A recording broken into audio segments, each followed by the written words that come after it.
Hello दोस्तों, मैं हूं जगदीश जोशी और आप देख रहे हैं लर्न ट्रिपल ई। दोस्तों, आज की इस वीडियो में हम कंट्रोल ट्रांसफार्मर के बारे में बात करने वाले हैं। नॉर्मली आप ट्रांसफार्मर की वर्किंग वगैरह और ट्रांसफार्मर क्या होता है, किस तरीके से काम करता है, वो सब आपको पता ही होगा। अगर नहीं भी पता है तब भी मैं वीडियो के नीचे डिस्क्रिप्शन में लिंक दे दूंगा, आप वहां से एक कंप्लीट वीडियो बना रखा है हमने, आप उस वीडियो को भी देख सकते हैं जिससे कि आपको पता लग सके कि ट्रांसफार्मर किस तरीके से काम करता है। तो देखिए, इंडस्ट्री में हम अलग अलग तरीके के ट्रांसफार्मर्स को यूज करते हैं, जैसे कि सीटी हो गया हमारा करंट ट्रांसफार्मर, या फिर पोटेंशियल ट्रांसफार्मर, कंट्रोल ट्रांसफार्मर, या फिर पावर ट्रांसफार्मर। तो इस तरीके से अलग अलग ट्रांसफार्मर्स को हम यूज करते हैं। नॉर्मली जो आपने देखे होंगे ट्रांसफार्मर, वो बड़े बड़े ट्रांसफार्मर आपने देखे होंगे, लाइक 1500 kVA का। ट्रांसमिशन और डिस्ट्रीब्यूशन में जो हम ट्रांसफार्मर यूज करते हैं वो काफी हाई रेटिंग के ट्रांसफार्मर होते हैं, लेकिन जो हम इंडस्ट्री में कंट्रोलिंग के लिए जिन ट्रांसफार्मर को यूज करते हैं उनको हम कंट्रोल ट्रांसफार्मर बोलते हैं। इन कंट्रोल ट्रांसफार्मर को यूज किया जाता है जैसे कि अगर आप किसी मशीन का कंट्रोल पैनल अगर आप डिजाइन कर रहे हो, तो उस कंट्रोल पैनल में अगर मान के चलिए आप 220 वोल्ट एसी की अगर आप कंट्रोलिंग कर रहे हो, तो वहां पे आप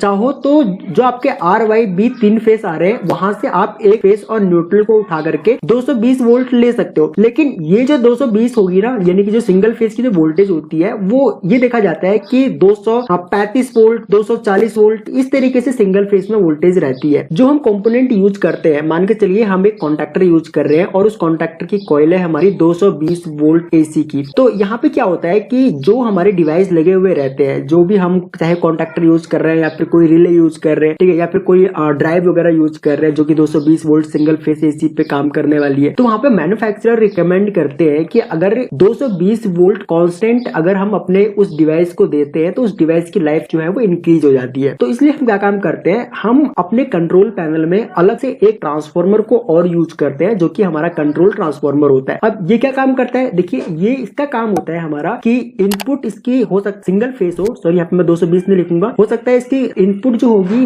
वो सिंगल फेस हो सकती है, ठीक है, सिंगल फेस हो सकती है, या फिर 440 वोल्ट 2 फेस हो सकती है, या फिर यहाँ पे 440 वोल्ट 3 फेस भी हो सकती है। तो ये इसकी इनपुट सप्लाई है, लेकिन ये आउटपुट में आपको 220 वोल्ट ही देगा। अगर आपको 220 वोल्ट ये आउटपुट में चाहिए तो आप 220 भी ले सकते हो। अगर आपकी कंट्रोलिंग 110 वोल्ट की है तब भी आप 110 वोल्ट भी ले सकते हो। अगर 110 की कंट्रोलिंग है आपकी, तब तो आपको कंट्रोल ट्रांसफार्मर लगाना ही पड़ेगा, क्योंकि हमारी जो पीछे से सप्लाई जो आती है, जो कि इलेक्ट्रिसिटी बोर्ड देता है, वो आपको या तो आप सिंगल फेस ले सकते हो जो कि मैंने आपको बताया 230 वोल्ट या 240 वोल्ट के आसपास होती है, या फिर आप 3 फेस ले सकते हो, या फिर आप डबल फेस ले सकते हो। डबल फेस में भी लगभग 400 वोल्ट के आसपास रहती है, 3 फेस में भी लगभग 400 वोल्ट के आसपास रहती है। तो अगर आप 110 की कंट्रोलिंग कर रहे हो तो आपको कंट्रोल ट्रांसफार्मर लगाना पड़ेगा, लेकिन अगर आप सिंगल फेस की भी कंट्रोलिंग कर रहे हो तो वहां पे भी आपको कंट्रोल ट्रांसफार्मर लगाना चाहिए। इससे हमारे जो डिवाइसेस होते हैं उनकी लाइफ बढ़ जाती है। देखिए, हम जानते हैं कि हमारे ट्रांसफार्मर में 2 वाइंडिंग होती है। पहली वाइंडिंग है हमारी प्राइमरी वाइंडिंग और दूसरी वाइंडिंग जो होती है हमारी सेकेंडरी वाइंडिंग। प्राइमरी वाइंडिंग को हम सप्लाई साइड के साथ में कनेक्ट करते हैं और सेकेंडरी वाइंडिंग को हम लोड साइड के साथ में कनेक्ट करते हैं। तो अभी यहाँ पे क्या है, अब आपकी रिक्वायरमेंट क्या है उसके अकॉर्डिंग आप चाहे तो मार्केट से ऑनलाइन या फिर ऑफलाइन परचेज भी कर सकते हो कंट्रोल ट्रांसफार्मर, या फिर आप इस ट्रांसफार्मर को बनवा भी सकते हो, ठीक है। जैसी भी आपकी नीड हो, जितनी भी वोल्टेज आपको चाहिए, वो यानी कि आउटपुट में जितनी वोल्टेज आपको चाहिए वो आपके अकॉर्डिंग डिजाइन भी करवा सकते हो। अगर हम इसकी रेटिंग की बात करें तो आप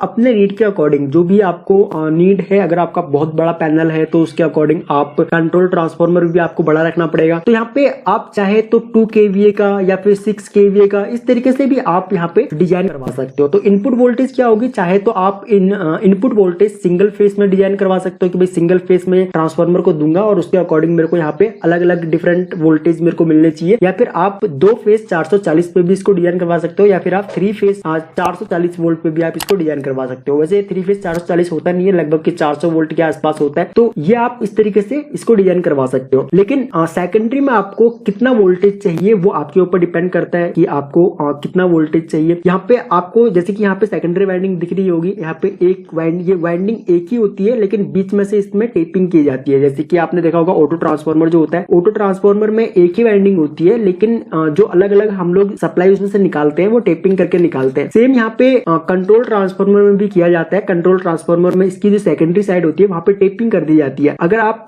यहाँ पे ट्रांसफार्मर की ये वाली वायर देखेंगे तो यहाँ पे ये 0 वोल्ट है, और यहाँ पे जो इस वाइंडिंग का जो लास्ट का जो सिरा है यहाँ पे आपको मान के चलिए 280 वोल्ट मिल रहा है। और इस तरीके से ये एक स्टेप डाउन ट्रांसफार्मर बन गया, क्योंकि यहाँ पे हम मान के चलिए अगर 440 वोल्ट दे रहे हैं तो यहाँ पे हमको 280 वोल्ट मिल रहा है, तो ये एक स्टेप डाउन ट्रांसफार्मर है। तो ये स्टेप डाउन ट्रांसफार्मर हो गया हमारा 280 वोल्ट यहाँ पे दे रहा है। और उसके ठीक ऊपर अगर हम ये जो वाइंडिंग जो होती है वो कैलकुलेशन के अकॉर्डिंग होती है, तो यहाँ पे हम इसको कैलकुलेट कर लेते हैं अपनी वाइंडिंग को, और उसके अकॉर्डिंग यहाँ पे हम एक वायर यहाँ से यानी कि टेपिंग करते हैं और यहाँ से हमको मिलता है 220 वोल्ट। उसके ठीक ऊपर हम एक और टेपिंग करके एक और वायर निकालते हैं और यहाँ से हमको मिलता है 110 वोल्ट। और इसी तरीके से हम 110 के थोड़े से और ऊपर से अगर हम टेपिंग करके निकालते हैं तो यहाँ पे हमको मिलता है 42 वोल्ट। तो यहाँ पे देखिए आप, हमारी जो कंट्रोलिंग होती है वो हम चाहे तो 42 वोल्ट एसी पे भी कर सकते हैं, हम चाहे तो 110 वोल्ट एसी पे भी कर सकते हैं, 220 वोल्ट पे भी कर सकते हैं, ठीक है, या फिर 440 वोल्ट पे भी कर सकते हैं। बाकी आपको 280, 350 इस तरीके की अगर आपको वोल्टेज की जरूरत है तो वो भी आप यहाँ पे टेपिंग करवा करके निकलवा सकते हो, ठीक है। तो ये होता है हमारा control transformer. I hope so कि आपको पता लग गया होगा अभी कि कंट्रोल ट्रांसफार्मर क्या होता है, इसको हम कहाँ पे यूज करते हैं और किस तरीके से काम करता है, और वाइंडिंग किस तरीके से इसकी की जाती है। वर्किंग जो होती है वो नॉर्मल सभी ट्रांसफार्मर की एक ही होती है। जो एक नॉर्मल ट्रांसफार्मर हमारा जिस प्रिंसिपल पे काम करता है, सेम प्रिंसिपल पे हमारे सारे ट्रांसफार्मर काम करते हैं। फिर भी अगर आपको कोई डाउट रह गया इस टॉपिक से रिलेटेड तो आप वीडियो के नीचे कमेंट कर सकते हैं। मैं आपके सभी कमेंट्स पढ़ता हूँ और कोशिश करूंगा कि नेक्स्ट वीडियो में आपके जो भी डाउट हो उनको क्लियर कर सको। अगर आपको ये वीडियो पसंद आई तो आप इस वीडियो को लाइक कर सकते हैं और अपने फ्रेंडों में भी शेयर कर सकते हैं। और अगर आप हमारे चैनल पे न्यू है तो आप इस चैनल को सब्सक्राइब कर लीजिए ताकि आगे भी आपको ऐसी ही इंटरेस्टिंग वीडियोस का नोटिफिकेशन रेगुलर मिलता रहे। ओके गाइस, तो थैंक्स फॉर वॉचिंग। जल्द मिलते हैं अपनी नेक्स्ट वीडियो।